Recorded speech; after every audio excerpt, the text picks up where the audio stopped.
Magandang araw mga ka-aerial defense, may ibabahagi na naman ako sa inyo dahil ngayong araw na ito ay may bagay tayong pag-uusapan, barko ng Pilipinas binangga ng China Coast Guard sa Ayungin Shoal. Pero bago tayo magpatuloy, wag mo muna kalimutan mag-like, share, and subscribe, paki-follow at like muna ng aming page na nasa description na ang link.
Nagtamo ng kaunting pinsala ang isang barko ng Philippine Coast Guard matapos itong mabangga sa isang barko ng China sa isang resupply mission para sa mga tropa na nakatalaga sa BRP Sierra Madre sa Ayungin Shoal ngayong Martes, 5 ng Marso, sinabi ni Commodore J. Tariela, tagapagsalita ng PCG para sa West Philippine Sea.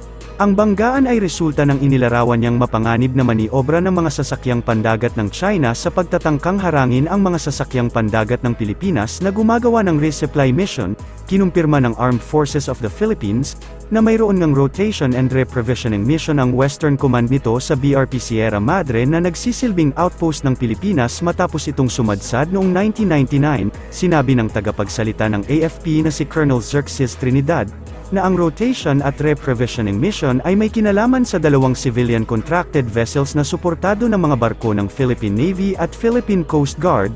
Sa panig ng PCG, sinabi ni Tariela na ipinakalat ni PCG Commandant Admiral Ronnie Hilgavan ang BRP Cabra at BRP Sindangan para suportahan ang resupply mission. Ang insidente ay ang pinakahuling inilarawan ng mga opisyal ng seguridad ng Pilipinas, bilang patuloy na panggigipit ng mga barko ng China sa mga sasakyang pandagat ng Pilipinas sa loob ng Exclusive Economic Zone ng bansa.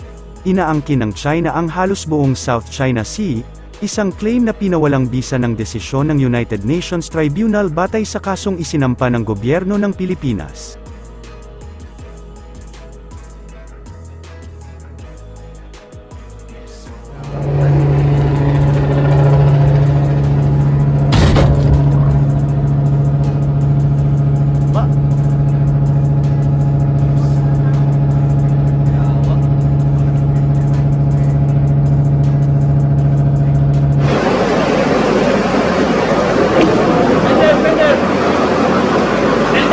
Penter,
Para sa mas madaming update tungkol sa ating defense, abangan lamang ang aking mga bagong video.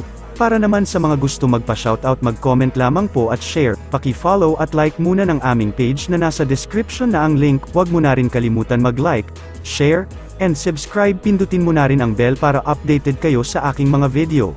Maraming salamat po.